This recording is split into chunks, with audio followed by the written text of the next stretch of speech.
Well, hello and welcome to Noontime Thursday webinar, the third in our very special series, where we are going to be talking to founders of iconic South African companies and bringing a few of their friends along the road. And today, as you can see from the screen, Adrian, Gore and Barry Swartzberg, the founders of Discovery. Gents, we're going to be talking quite a lot in the next hour. The format, though, that the way it works is that we invite questions from the BizNews community. I'll pick those questions up and then pose them to you. I'll get a few of my own questions in as well. But before we begin, our General Manager, Stuart Lohman, is looking after all the controls and making sure that the tech is right. Stu? Excellent, thanks, Alec, and welcome, Adrian and Barry. Just to those new to the webinar, there should be a little high five option on your control panel. If you can see Alec, Adrian, and Barry and hear my voice, can you give us a high five just to make sure that it's coming through loud and clear? I just need a few high fives. There we go. They're starting to. Got it. That all looks good. Thanks for that. We've got some coming through. As Alec mentioned, it is quite conversational. There's a little questions option on that control panel as well. If you can put your questions there, Alec can go through them and pass them on to Barry and Adrian as he sees. But that's all good from our side, Alec. Yeah, plenty of high fives coming through. And as Stu mentioned there, please do try and get those questions in fairly early. The earlier you are, the more the chance is that we can get those questions answered. Well, gents, thanks for joining us today. It's been quite a ride with Discovery. I've spoken to some of your early investors. Laurie Dippenaar speaks, as always, very highly of you. But let's go back a little before those 28 years ago when you started Discovery. How did the two of you guys meet? Barry, do you want to start Alec, for a change? Barry, you want to talk? Okay, so what actually happened was we were both at WITS and we had a common friend, very good guy, Sol Schwartz, who was friendly with Adrian, and he didn't do so well in second year, if I remember correctly, and he had to repeat certain subjects. And I was going into second year. And Sol and I struck up a relationship and became very, very friendly at varsity. And then Sol introduced me to his friend, who was Adrian, and that's how we met. We were good varsity buddies through a common friend, through Sol. And did you go through were you always friends? In other words, did you go through, when you met your future wives, the dating processes together, that kind of thing? Adrian? Alec, it's actually, I mean, just to give a bit of context, I mean, the actuarial fraternity was so small in our day that, you know, so there were a few of us in each of the classes, so it was quite a tight group. But I mean, Barry and I struck up a good friendship, and Barry was a Liberty bursary student, and through that process, that's how we got closer and closer, I think. But I think Barry, in those days, we were always kind of house friends, but we came from very different. Barry was from Krugersdorp, I was from Joburg, so you know there was you know, there wasn't a common background, but we struck up. I think you know, the wives knew each other. There was a very tight fraternity that we kind of hung out in, and it just struck up an immediate kind of commonality of values and of outlook, and I think of ambition. So it's always been a great friendship. So Barry was an actuarial bursary student from Liberty, so we understand how he landed up there. How did you get there? Well, actually through Barry, I was a Fed Life bursary student, ironically, and after Barry and I met, Barry actually said to me, "You should try come to Liberty," and you know, through him, and I try to remember who else, but basically through him, Liberty bought my bursary out of Fed Life, and I then came to Liberty, and Barry and I then worked together. Really joined at the hip initially at Liberty, you know, in the same new product development area, and we kind of really always complemented each other, I think, in quite unique ways, and that's really, to an extent, how that got going. So, very common background academically, I think. And as far as the academics are concerned, who was the one who got the better marks at WITS?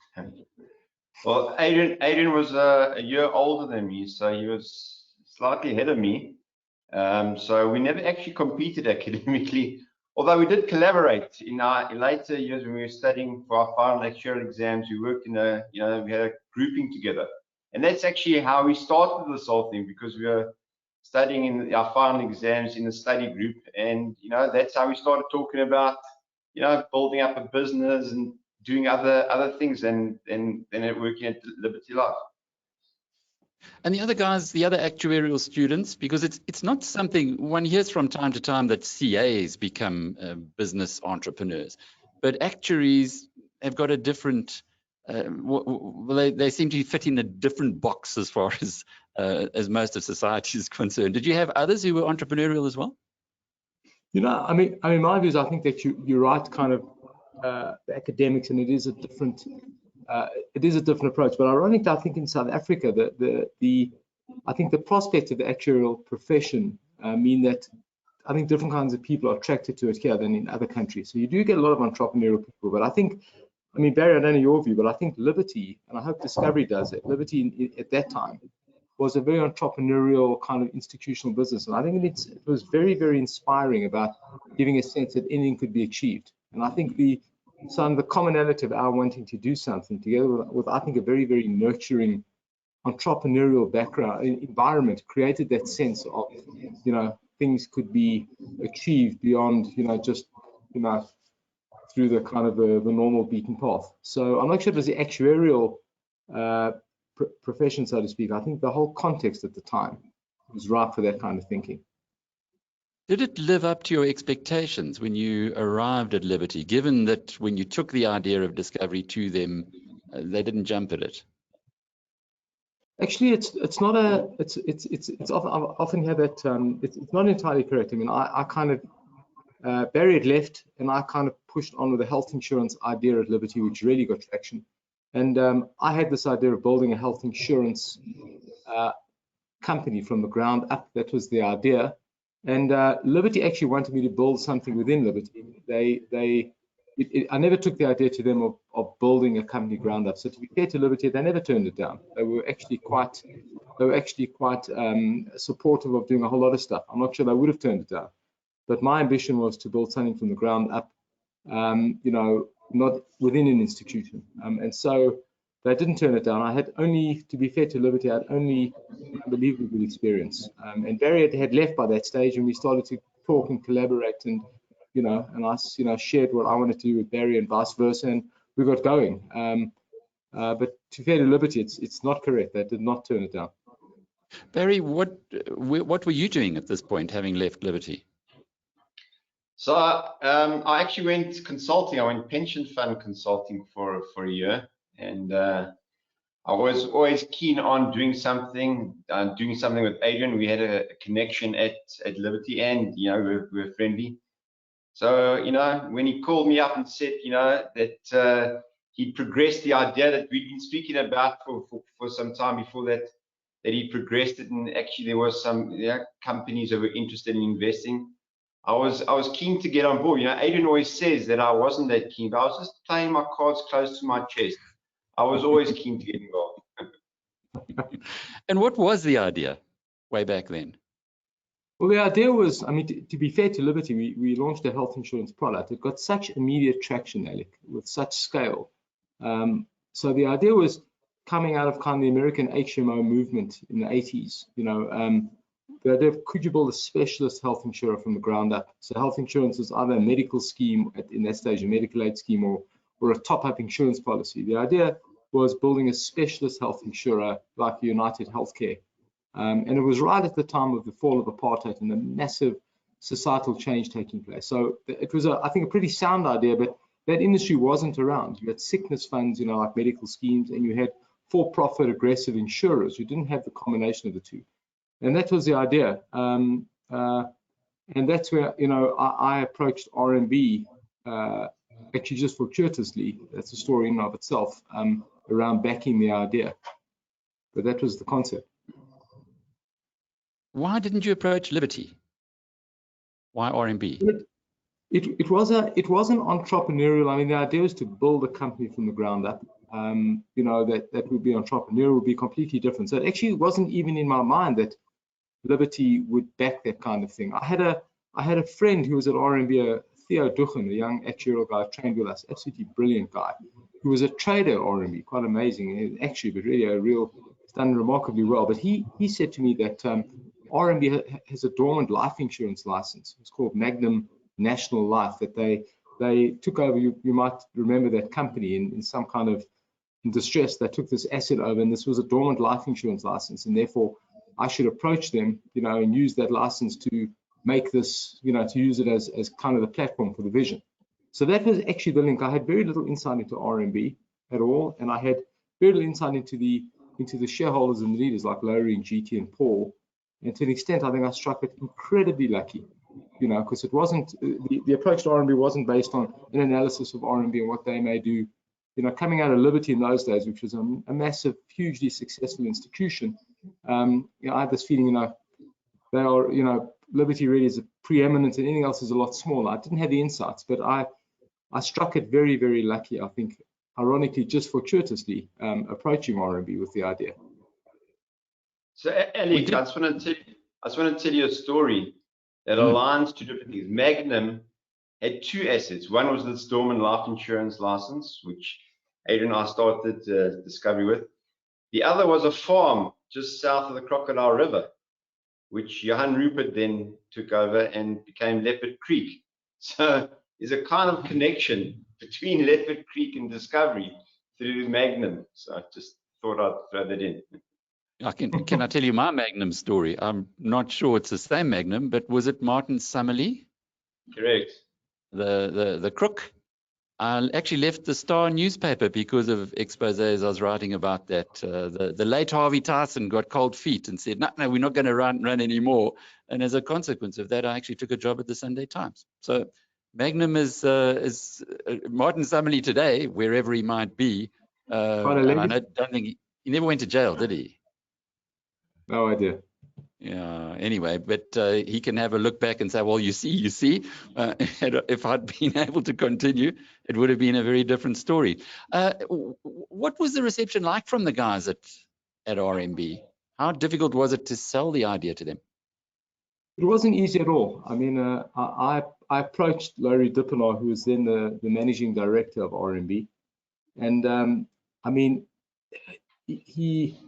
Larry's one of the wisest guys I know. He really is. I mean, I'd done a lot of, I was a young guy, I was 26 or so at the time. So, but, I approached him with the idea. It was well thought through, I think, intellectually. There was no business plan, there was no numbers, it was a concept.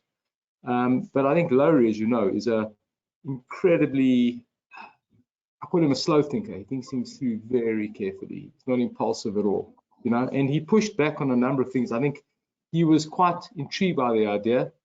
And I think liked it very much, and said, and he pushed back a number of times, said, I'm not comfortable with just health, we should maybe do other life, other insurance things, let's think this thing through and whatever. So he pushed back, said it was an iterative process. But I have to say, I need to say this, I think the kind of rigor thinking impressed me from the get-go. The kind of how can I say, the depth of thinking about this thing very, very carefully. And I think the probing was a very healthy process, and I remember it well because we got to a point with Liberty where they had this idea of a group health insurance initiative, as I said, and I felt in bad faith I either was going to do this, or just revert back to Liberty. So there was quite a bit of toing and froing, and there's a lot of probing and a lot of very healthy probing about how it would work. So it wasn't easy at all, but it took, I think, a couple of months, and then essentially I said, you've got to tell me either you're in or you're not, to an extent. And then I think Larry and GT and Paul, I think, had a discussion, and they were in, and that's how it started. So it actually wasn't difficult, but I mean, maybe the point is I think the rigor of thinking was a taste of, I think, a lot of learning to come, which is a very good thing for us. You said slow thinking. Not everybody would take that as a compliment. Are you talking about the Kahneman approach of slow thinking? Yeah, I mean that as a deep compliment. Not impulsive is the point. Not taken to deep thinking through things very, very carefully. Not being excited by fluff or nonsense, thinking through things. Will this work? What is the real profound difference? Does this have a real chance? What I'm trying to say to you? And in fact, ironically, as I say, and Barry will remember this, we never had a business plan based on spreadsheets and capital, right till we actually, I think, approached the regulator about how it would work. So in fact, the thinking that we did collectively was more about, the real macro issue, the values, the structures, the qualitative issues that would make this different. It wasn't thinking about what's the return on capital, and so it's interesting. So when I say slow think, I mean that in a real compliment, not a impulsive fly-by-night thinking. Real profound stuff, which I found quite inspiring. One of the best books I read was Thinking Slow, Not Fast, or something along those lines, by Daniel Kahneman. Daniel Kahneman. Mm-hmm. So that's the context of it. I did talk to Larry Dippenaar, and he wanted to send this message to you.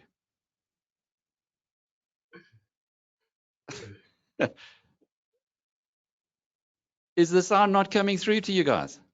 No. Smith just given me a shout here. Oh, my word. Well, okay. So the tech has just failed us again. I do apologize. And we had so many really good inputs. But you know what I'm going to do on those? I'm actually going to clip them in a little bit later in the editing process. Basically, what he was saying was that it's been an absolute privilege to work with you guys for 28 years. And I suppose the question is, how did it all end? You mean with Lowry? Well, with their investment, are they still invested?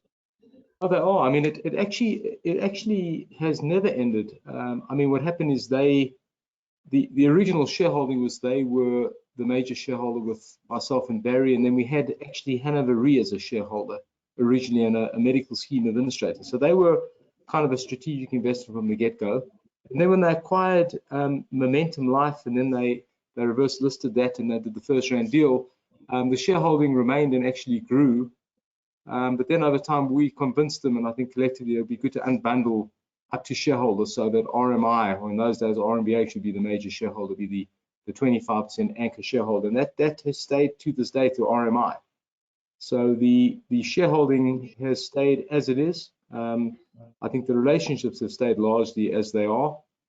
And I personally, often speak to Lowry and always regard him as an incredibly, just incredible sounding board and mentor. So it hasn't ended. It's gone on for decades in reality. Yeah, I mean, Lowry was our chairman for 15 years of the business, the first 15 years, and an unbelievable chairman. I mean, he allowed us, gave us the freedom to grow the business, to develop the business. So we really looked up to Lowry, and he's really brought a lot of thinking into the business in the way, as Adrian has said, he's very considered individual. So we were very lucky to have him as our chairman for the first 15 years of the business.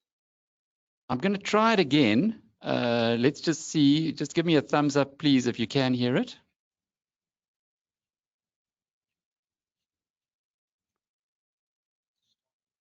No.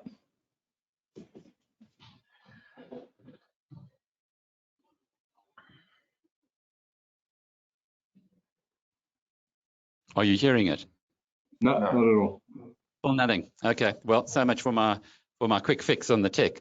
Right. We got lots of questions starting back, and I think as we're in the early stages of the discovery story, looking back, what advice would you give your 20-year-old self, Barry? So look, I mean, we started this business fairly young. I mean, I think Adrian and I were around the mid-20s or so when we started the business. I think we were quite bold. I think you do need to be bold. I mean, I think we made the right steps going into this. I mean, I think we had the right vision. We wanted to build an iconic business with the right values, and build the business the right way. And I mean, we've worked with so many wonderful people over the years.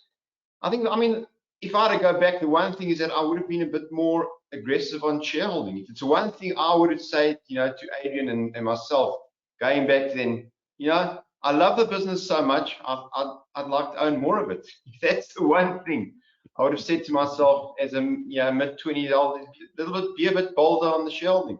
That's the only area I've got, and it's actually not massive regret, but an element of regret. I think I wish I owned more of the business. Adrian? I mean, I think as Barry alludes to, I think we've made very few incorrect steps.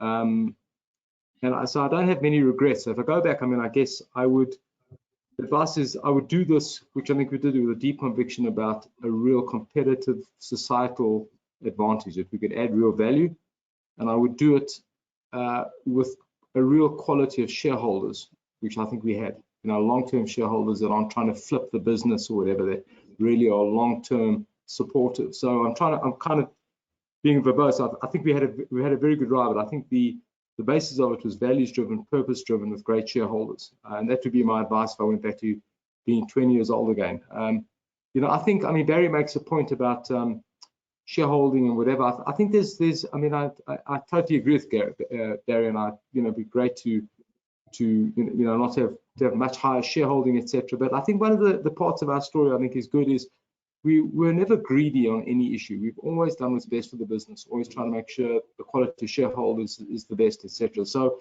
and I think it's part of our success, Eric. I think the kind of the business case, the business prevails, not being self-interested. So I think Barry's right. Obviously at a personal level, that's how we feel. But I think it's been values and purpose driven. And I would say that again. Sorry if I went back again.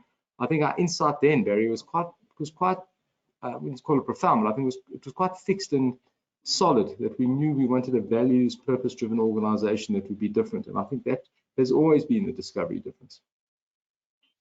Question from D. Harbengar really follows up to that. She says, what do you think is the most important attribute of an ethical leader? I think the most, in my view, Barry, you can comment.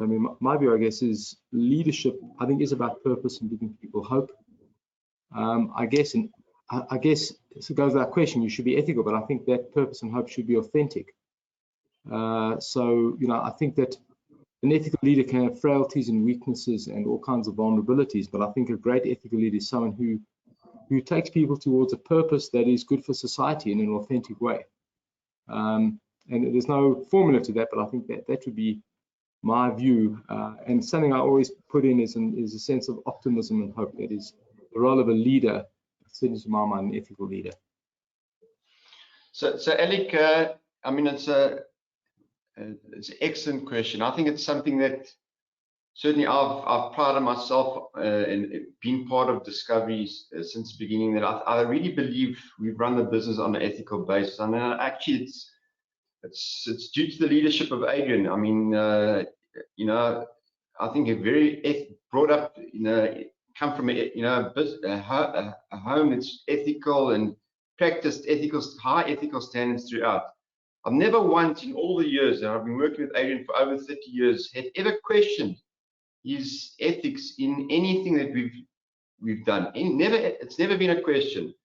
And I think it's through that leadership that the entire business has been able to grow and have that.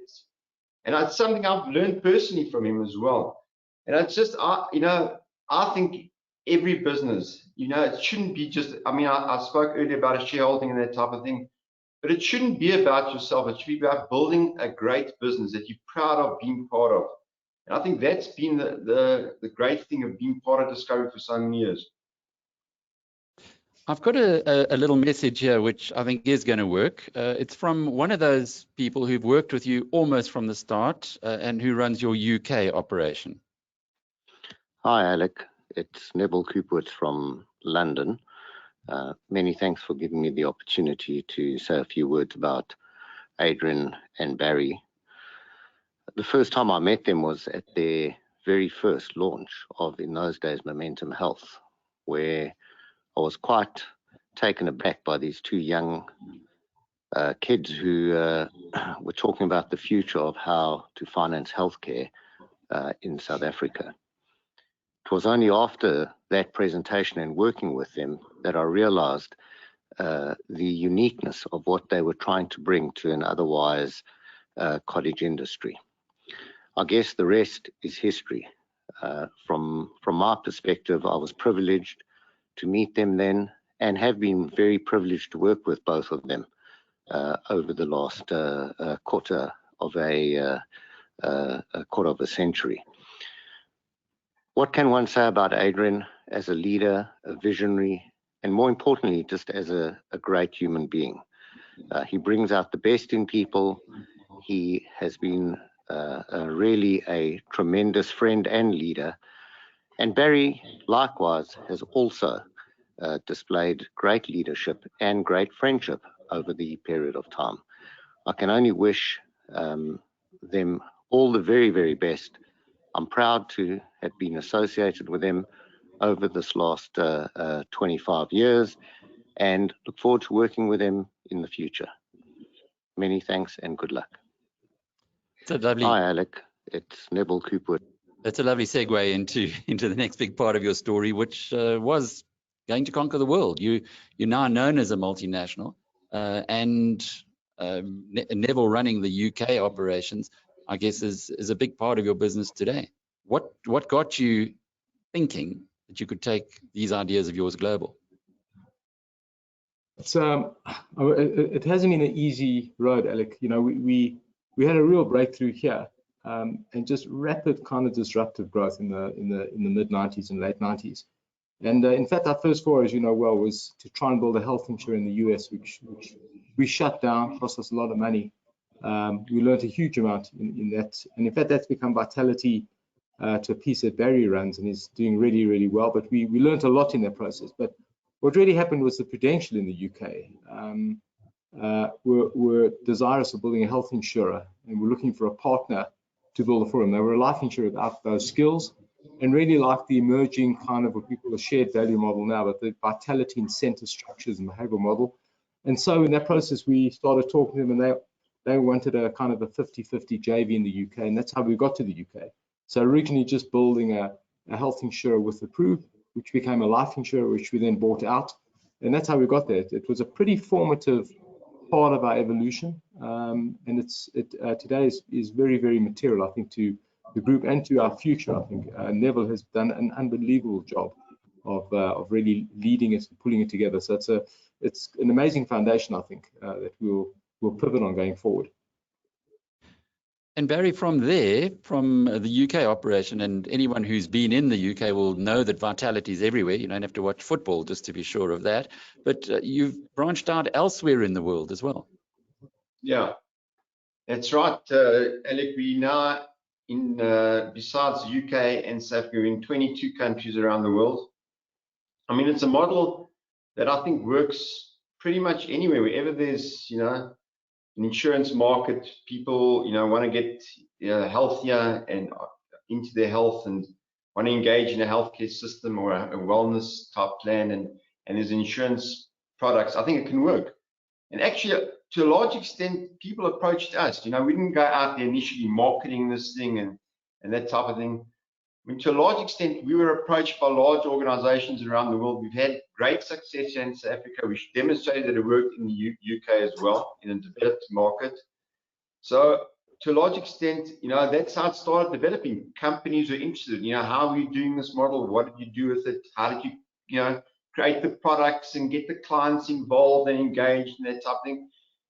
And so it really developed from that, you know. So we said, well, how do we then offer our service to them? How do we assist them? And that's how we started getting involved, you know, and broader around the world. And it's really become a great business today. You know, we're rolling out and it's really South African-based intellectual property, and run it to a large extent by South Africans, yeah, in Johannesburg. And you know, we compete with the best of the best out there in very competitive markets. I mean, we're in the US with, like, you know, assisting large insurance companies in Japan, in China. So it's credit to a large number of Discovery staff who've developed this intellectual property and now exporting it around the world. It's been a phenomenal ride, and it's actually just the beginning, because I think we can build on this program around the world. When you say it's the beginning, if you were taking a train in the old days from Johannesburg to Durban, how far along the line would you say Discovery is today? I think I think, Alec, I mean, I think our deep conviction is the model, especially in an emerging post-COVID world, is so applicable. So to Barry's point, I mean, we've got a repeatable model in insurance. It just rolls out well across the world. So, I mean, strategically, I feel like we're in Heidelberg, we're starting out, but it's a complex execution. It's not simple at all. So, you know, it has such unbelievable potential. I think, you know, our partners represent the biggest insurers in the world. So I think we're at the start of that journey, but we've got to figure out how to scale that a lot better. And that's where we're applying our minds. I mean, just to make one point, Alec, about the interesting, you know, evolution of how things work on personalities. I mean, the Pru partnership was an excellent one.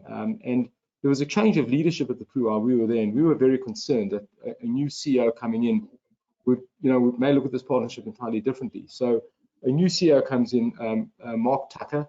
They bring him back to the Pru. He built Pru Asia, and I had no clue. We were very worried about he has a new CEO. He might have an entirely different vision. That the JV was built on the previous management, and I was quite worried that this would be this could be very detrimental to our partnership. You know, just getting going, etc.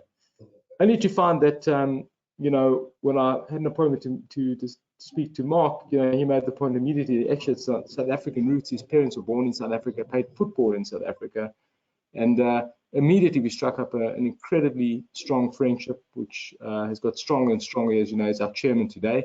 But the issue is that Mark then went to AIA, you know, listed AIA out of AIG, I think it's the largest listing in Hong Kong.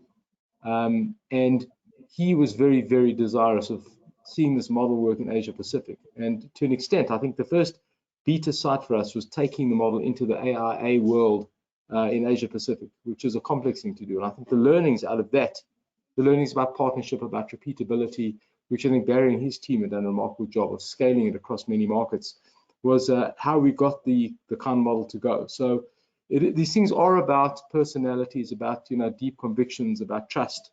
Often not just strategic decisions. So you know, I think a pretty fundamental piece in our evolution was that jump and that kind of proof of concept that we developed.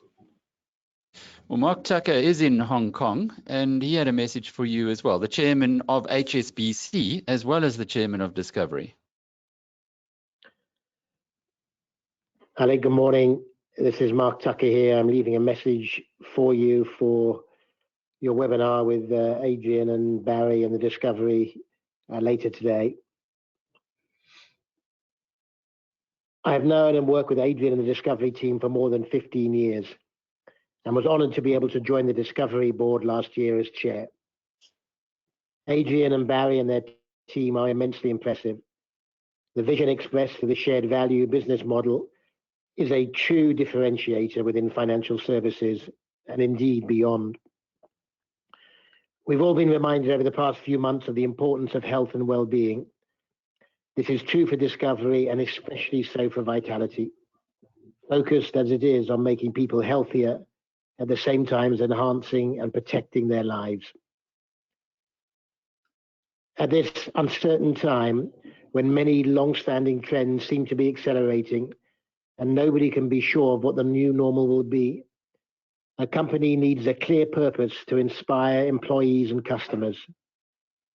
It needs the willingness and agility to embrace technological change and the leadership to set a clear direction. Discovery are very fortunate to have Adrian and Barry to supply all of these, and I know the company will continue to flourish and grow under their guidance.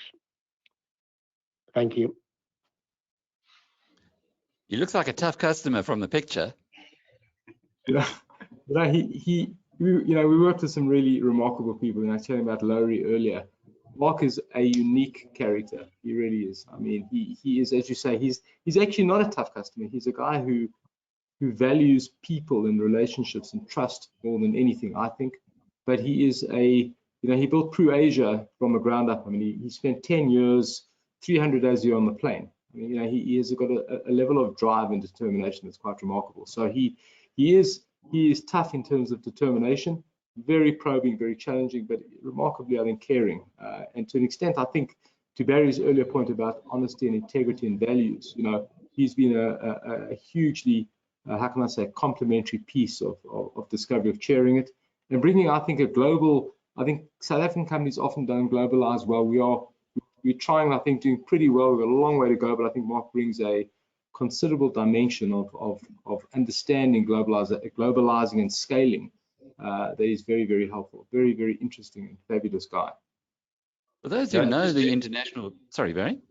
No, I was just saying, just to add to that, I mean, working with AIA and with Mark there, AIA is, I mean, it started out in 2008 through the split of AIG, and they formed AIA in Southeast Asia. It is a phenomenal, I mean, these businesses, if you go into them and see what they're about, they are, you know, iconic, they are phenomenal. I mean, they are in like 17, 18 countries in Southeast Asia, the way they run with agency forces. And, it was, you know, it was born out of a split out of, and I suppose a failure of AIG. But today, AIA is just, you know, such a great business and a great partner of ours. And they've also changed their kind of branding over time. It's now called, their branding is around healthier, better, longer lives. And, you know, it's something that we identify with, and we've, to a certain extent, helped assisted them in building that kind of branding. So it's been a great association with AIA. And I think it's also due to Mark and Mark's relationship with us. So I think it's been excellent. And I was going to say that a lot of South Africans don't kind of get how small we are in a global context and how big a bank like HSBC is in a global context. I haven't looked at its market cap recently, but it's almost certainly bigger than South Africa's GDP, for instance. So how do you get a guy like this who's got such a huge job as chairing that big organization to come and chair yours as well, given that, you know, we're important here in South Africa, but not that important, one would think. You know, I'd like to say, and I mean, credit to our team. I think the difference we've made to these companies is pretty profound. You know, the Vitality model, it's been clear, whoever we work with, it's at the C-suite level. You know, it's not we're not a supplier. It's a fundamental business model change of taking insurance and creating this shared value structure through incentive, Vitality, etc. And so the relationships and the how can I say, the impetus and the everything about it is top down. And so I think Mark shares our vision that this has the ability to transform financial services. So while we're a relatively, by global standards, small organization, I hope that Mark's attraction to us is the ability to really change things globally. And I think, to Barry's point, I think if you look at the companies we are dealing with, from AIA to John Hancock in the US, we've had a profound impact on them. I think fairly dramatic impact on them. I think they'd concede and agree with. And I think Mark shares our vision that we can really transform financial services from very much a transactional business into one that really affects people in a positive way. So, you know, I think he shares our passion for it. And these are early days. I mean, Mark's been chairman for a year, and a pretty active chairman. And we are hoping collectively to make a real difference globally. I think the point I'm making is it's quite extraordinary to have this multinational sitting in Johannesburg. But I guess they probably say the same thing about Warren Buffett sitting in Omaha, which you know, isn't Wall Street or High Street. Do you find living here, and you're both in Joburg, we're talking to you from your homes here, Barry, do you find living here to be an advantage or a disadvantage, given that financial services companies seem to be clustered in New York, Shanghai, Hong Kong, or London? Look, from an international perspective, it's fantastic. First of all, you know, we've got great people. I think South Africans are quite entrepreneurial generally. They use their initiative, great skill set here in Johannesburg. You get unbelievable individuals. Also, more lately, there's a differentiation between earning dollars and spending rands. If you're able to actually get that right, you know, with the kind of skills you can get here in South Africa, I think that kind of leverage is, if you can exploit that, I mean, I think there's significant value in that. And, you know, I think there are a lot of opportunities for South African businesses to offer services around the world with a rand expense base and dollar earnings. But it's, for us, you know, it's also the home of discovery and the heartbeat of where you know, all the intellectual property was developed. So you want to be close to that. You want to know what's going on. There's a lot more developments going on in South Africa around discovery. So you know, it's, for us, to internationalize the business, it's good to be here for a whole range of reasons. Alec, I would add, if I can, issue about people. I think that, you know, the discovery team is a remarkably talented team, I think, and I think it's been bought. It really has been, the company has been built on the basis of the quality of the people. But there is something about the complexity of South Africa, the diversity, the challenges, that creates a group of people, I think, that are incredibly able internationally. They understand diversity, they understand complexity, they understand challenges, and we put them anywhere and they thrive. And I take our top guys that we are very careful about people who join Discovery. I think we've attracted the most remarkable, smart people. But I've worked with some of the best technology companies in the world. When I go to meetings with them, I take our people. I know I have a considerable bias, but I think that they're competitive anywhere, frankly.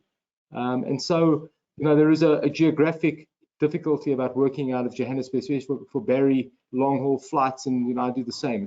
The distances are difficult, but in terms of actual transcending cultures, competitiveness, education levels, our ability to compete, our team is world class. It is world class. Drop them anywhere. So far from a difficulty, I think it's been one of our advantages. And I think being proudly patriotic is something that I think is built and helped build our value system.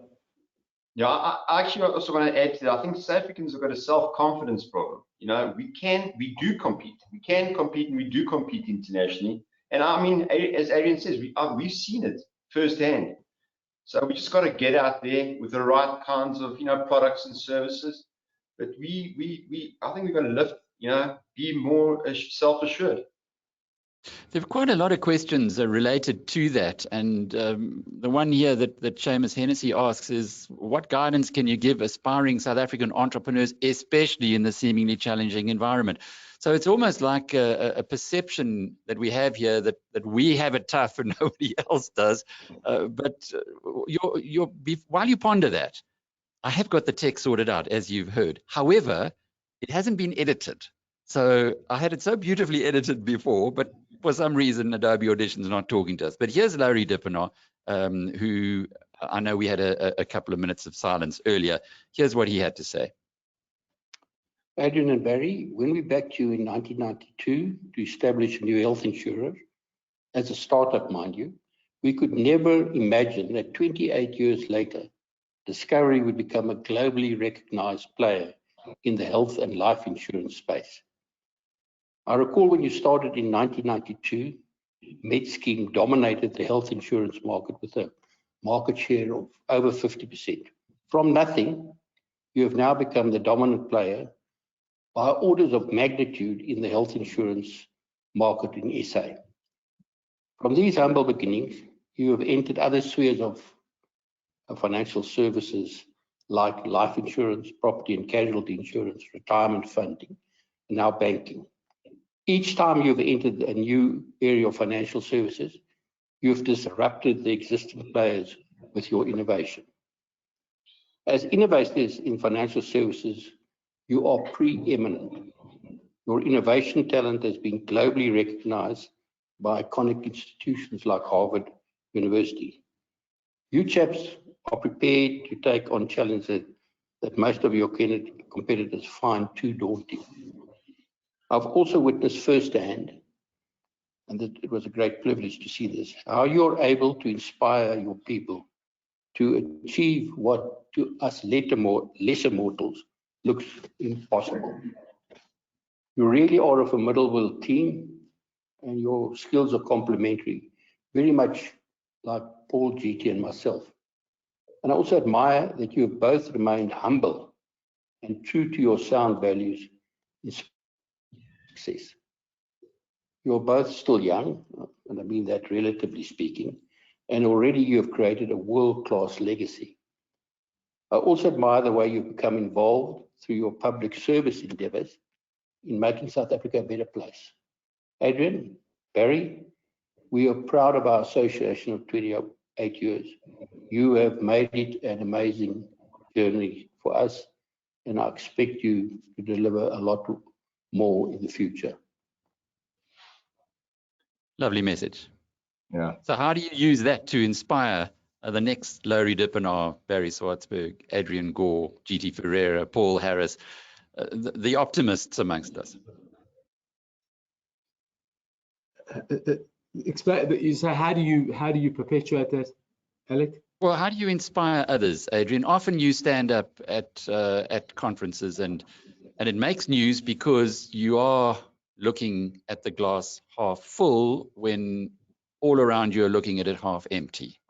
How do you retain that enthusiasm and optimism for this country of ours? I mean, Alec, a few comments. I mean, first I have a deep conviction about the country, just the quality of people, and it's a wonderful country that we should be celebrating the good things about the country. Secondly, tactically, I learned in building Discovery in 1992 with Barry. It was a very, very difficult, I wouldn't say the most, I don't know, but it was a time of change, uncertainty, how the country would play out.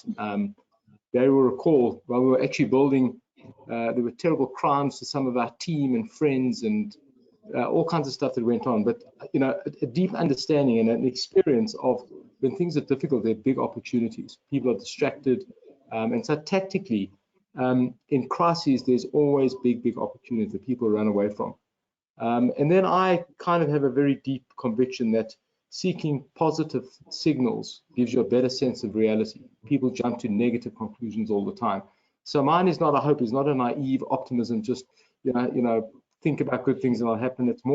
It's tactical. It's a belief that you get a balanced view by seeking the positive, not just the negative. And I think the story of Discovery has been, we've always tended to do better by building in difficult times. And so, telling that story and, every one of these entrepreneurs you mentioned, I think built during difficult times. I think RMB and First Rand was similar in the 80s and 90s, and difficult times, big organizations form. So I think it's the right intellectual response. It's not an emotional one, in my view. Sorry, a bit of a verbose response, but it's a deep conviction. Yeah, and I'd like to add to that, Alec, that, I find a lot of people, don't want to build businesses. It's a lifetime of work.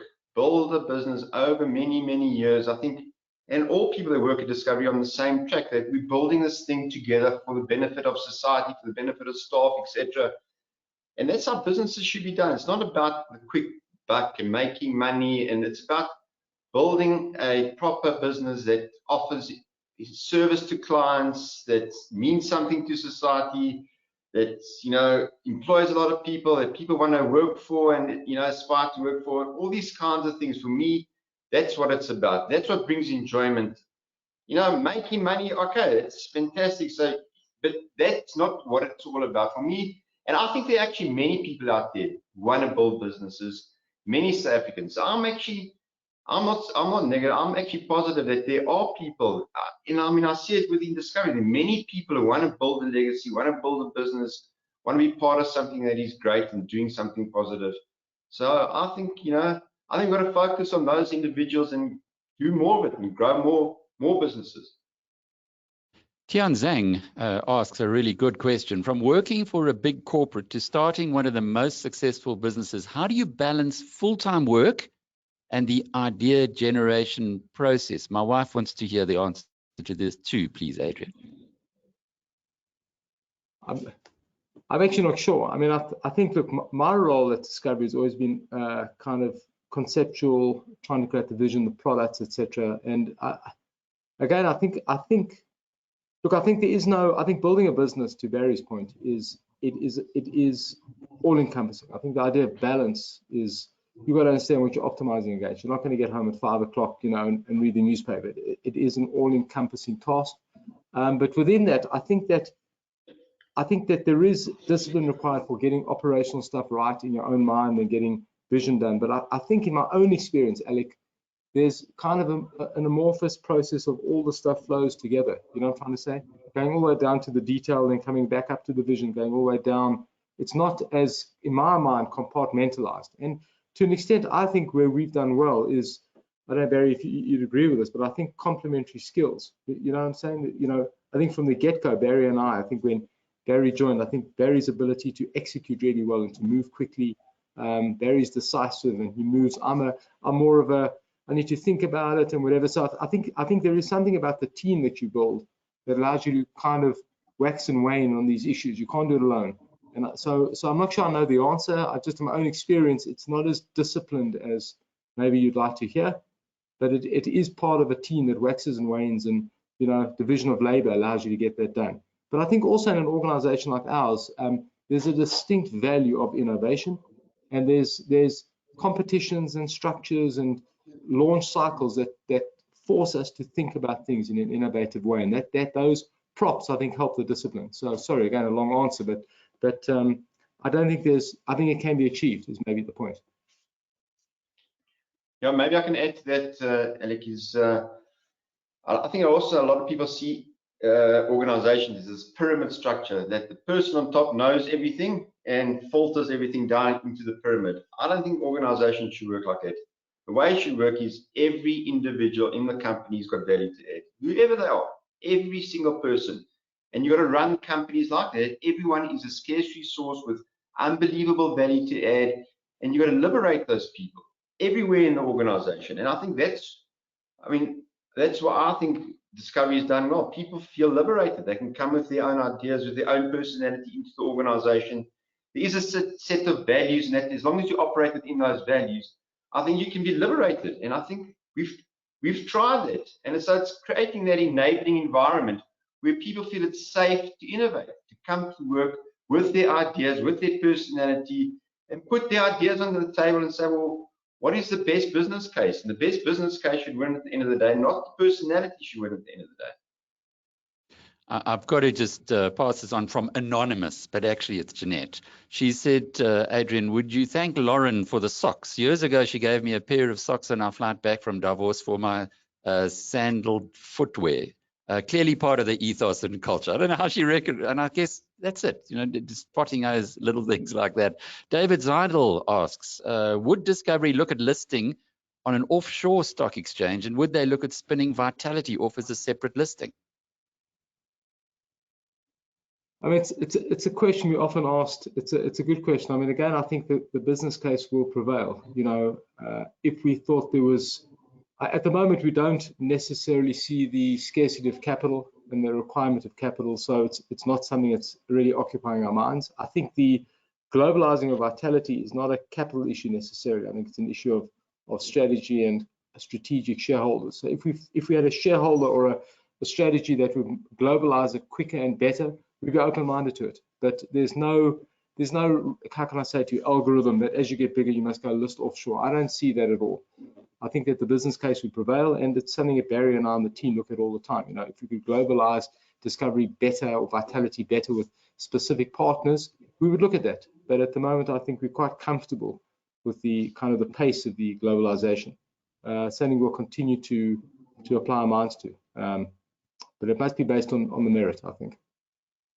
Harry, Cecil Schur says, how do you have the chutzpah to open a bank against RMB, your parent company?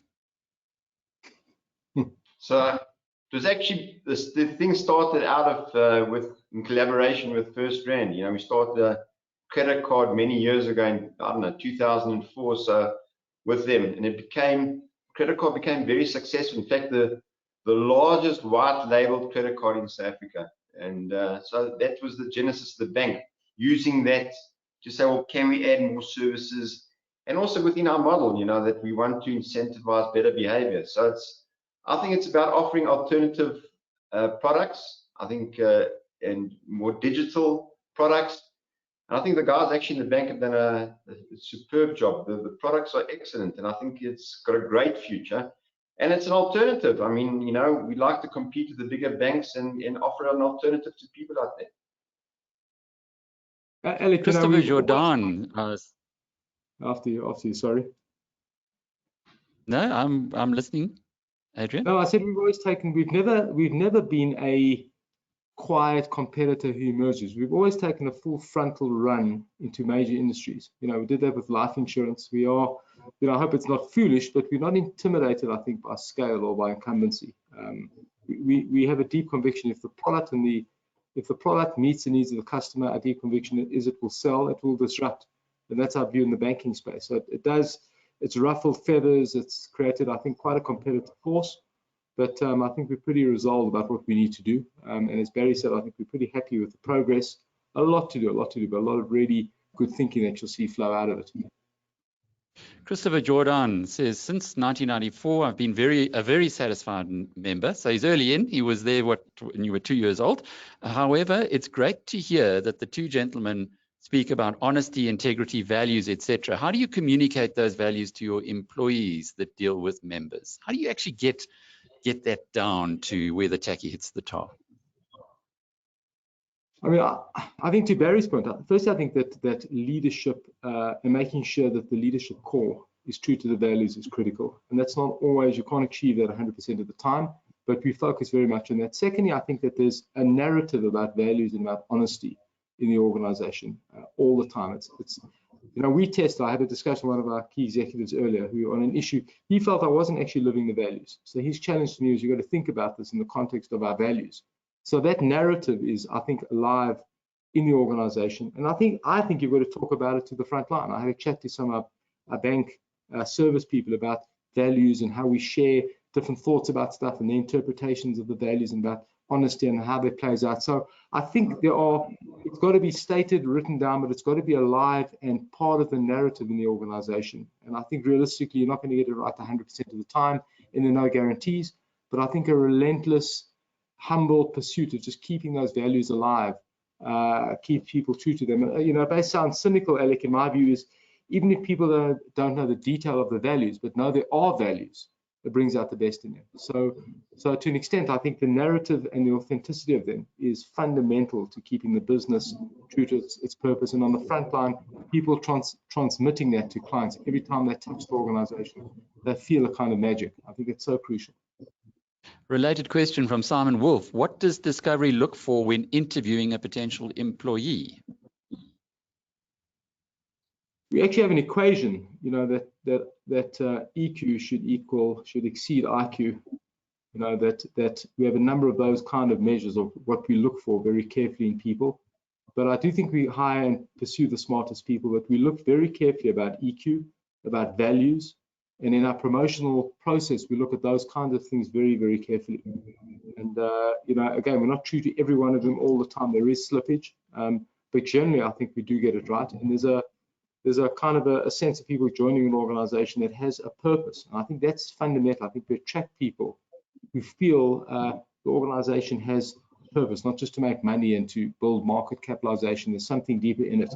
But we are meticulous about recruiting people. It's something our exco, and Barry will, I hope, concur with us. It's in our exco every couple of weeks, the same issue, checking the recruiting process. Are we doing it right? It's a fundamental issue. So it's something I left out when you asked about going back to 20, something I've learned, just the power of people. If you're smart, good people around you, you will succeed. They'll somehow bring you up with it, you know, and we keep relearning that lesson. Barry, are you going to concur with EQ greater than IQ? It must be pretty tough when you're hiring actuaries and scientists and doctors. They're not known for that part of the equation. Yeah, look, I mean, Adrian is right.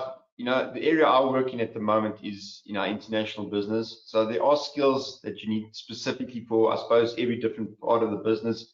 I mean, I like people that are curious, that are people want to innovate, people want to build, you know, people there want to grow a career and that kind of thing. So that's the kinds of things I look for personally when I'm interviewing people. And there are some, you know, amazing, talented South Africans. And, you know, if you look, you'll find unbelievable people. And I've hired and I work with people that are truly inspirational. I like to employ people that are better than me. So, you know, they push me. I enjoy working with the smartest of the smartest. And I often do, and I work with people that challenge me each and every day, and I love it. That's what it's all about. Paul Smith has a message for you. He says, really appreciate these guys. I sold the 28th life policy for Discovery Life. His colleague, 328, and the third guy was the second ever claim. Lost his leg at the knee. His Discovery was the only insurer that paid out. Well, I did give us a couple of minutes of dead air time, so I'm going to go on a little bit more beyond 1 o'clock. And here's someone also from your past, your long-time former chairman, Monty Hilkowitz. Hi, Alec. First of all, let me say thank you for giving me the opportunity to say a few words on your webinar today. The first thing I'd like to say is that I really feel privileged to having had the opportunity to serve on the Discovery board for 16 years, and 11 of those as chairman, ending in February 2019. When I look back on the time at Discovery, I think of what made it so different to what the South African industry was like in the 70s and the 80s. And the real big difference is that Discovery is absolutely light years away of the rest of the insurance industry as it was then, in terms of its product development, its service levels, and its marketing.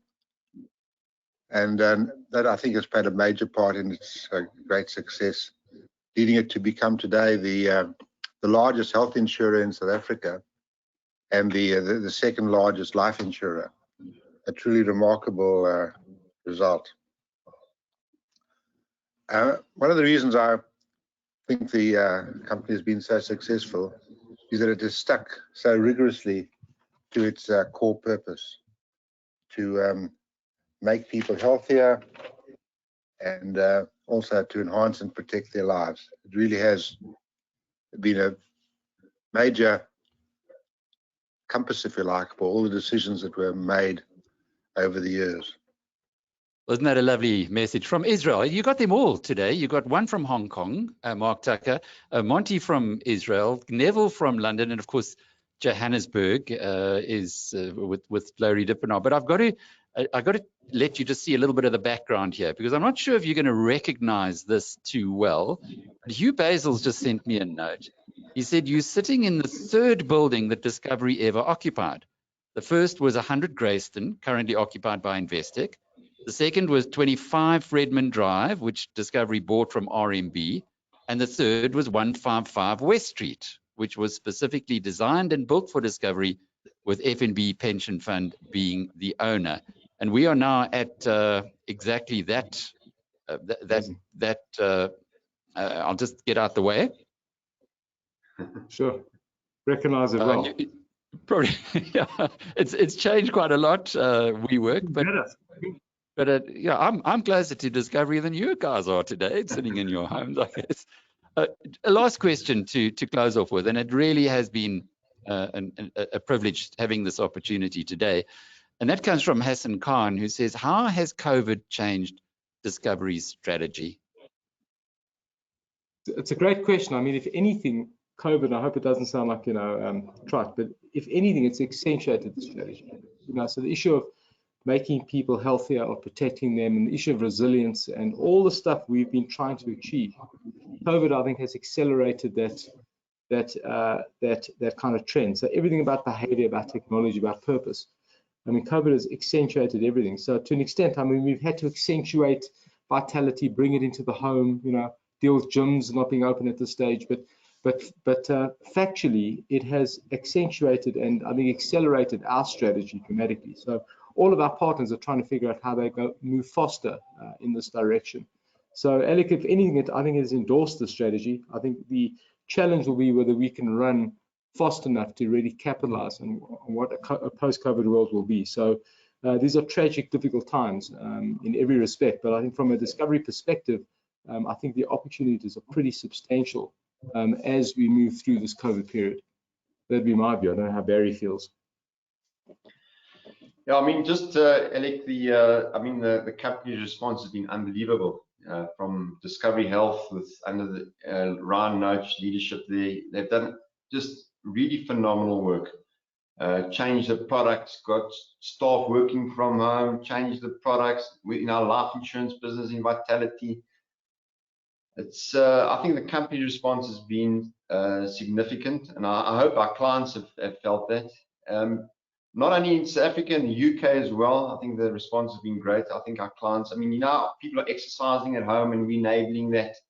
And also to our international partners, we've taken the learnings from South Africa and the UK, and we've, helped our international partners as well. So I think it's been substantial work done. It's been, quite a major change to organizations. But I think there's been substantial work done, and I think positive, that during this tough time, typically these kinds of companies don't do anything, stay close to their clients. But things like Vitality have enabled us to stay close to our clients.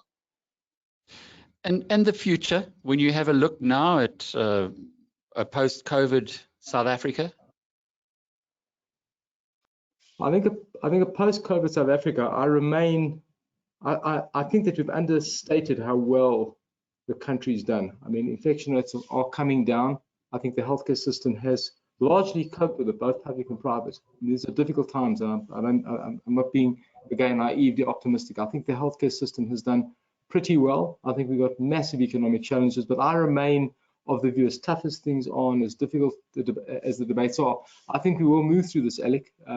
It's going to take a very concerted effort between business and government to rebuild and to get back to economic growth. Not easy at all. I hope we'll hear more from the president over the next number of weeks about, you know, how things will loosen up and whatever.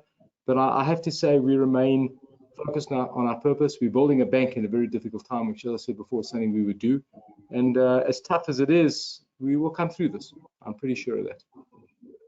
Harry, I spoke this morning with Professor Francis Peterson, who is the Vice Chancellor of Free State University. He was formerly Deputy Vice Chancellor at UCT. And he's been interviewing a lot of executives and chief executives, and he shared a little bit of that. It'll be on our Inside COVID program tonight. And he was saying that the big thrust that came through was that businesses understand collaboration is the next big story, that it's not the old story that we might have gone into COVID with. But to get out of this, we need to collaborate, not just businesses with other businesses, but very much business with government, and to almost have this concerted effort that perhaps COVID will end up being a good thing in the long run for the strategy of the country. Is there any sense in that? Definitely. I think that, today people, it's specialized, and it's very difficult to be all things to all people as an organization. You know, you got to focus on what you're good at and what you can do as an organization. And I think that applies to governments, it applies to all organizations. You got to specialize in what makes you good as an organization, and then collaborate with others that can offer services and products that can, can augment what you're currently doing. I mean, we do that all the time. And we're a partner to other large insurance companies. So it's our business model. We embrace it. We like to collaborate with others. I think we make good partners internationally and in South Africa. And I think that's exactly what it's going to be about people becoming more and more specialized in what they're doing and collaborating more and working together. And I couldn't agree more with that, Professor. And I think the government here in South Africa, if it embraces private sector together with government, we could do such fantastic things together. But Adrian, last question for you before we go. What makes a good partner? I think trust and collaboration, frankly. I think those points you've raised. I mean, obviously you need commonality of vision and purpose and aggression about market and whatever. But I think a good partner is about shared values, about trust and collaboration. And I think, Alec, to your earlier point, I think, a lot of the debate about the new world is, do you work at the office or do you work at home? It's not about those physical things. I think that the companies that will thrive are the ones where the intangible issues of values, of purpose, are completely alive. And I think Barry's point, collaborating with partners that you trust, that you can build with, that you can rely on, is fundamental. And I think we've done a good job of that. I think it's good for us for the future. So these are tough times, but I think very profound times. Adrian Gore, Barry Swartzberg, it's been such a pleasure. Stuart, before we log off, you want to tell us how we can get a recording of this webinar? Yes, excellent. Thanks, Alec, and thanks to Adrian and Barry. I think, as they say in the media world, this is evergreen content that I'm sure people will access for time to come. It will be published on YouTube later. I put that link on the chat bar on the right-hand side panel there. There's the YouTube channel, the BizNews YouTube channel, Alec, and we'll get that up after we do a little bit of editing with the dead air earlier, but as soon as possible. Yeah, it's funny, this working from home and then coming into the office, 155 West Street, we work, ex-Discovery's head office. You have two computers, and for some reason, works great at home, not so great here, but at least we overcame that. Thanks, Adrian. Thanks, Barry. Look forward to the next time. And from all of us here at BizNews, thanks for being with us on this Noontime Thursday webinar. I'll be back again on Monday with the normal investment webinar with David Shapiro, but tomorrow we have Finance Friday. Until then, cheerio. Thanks, Alec. Thank you.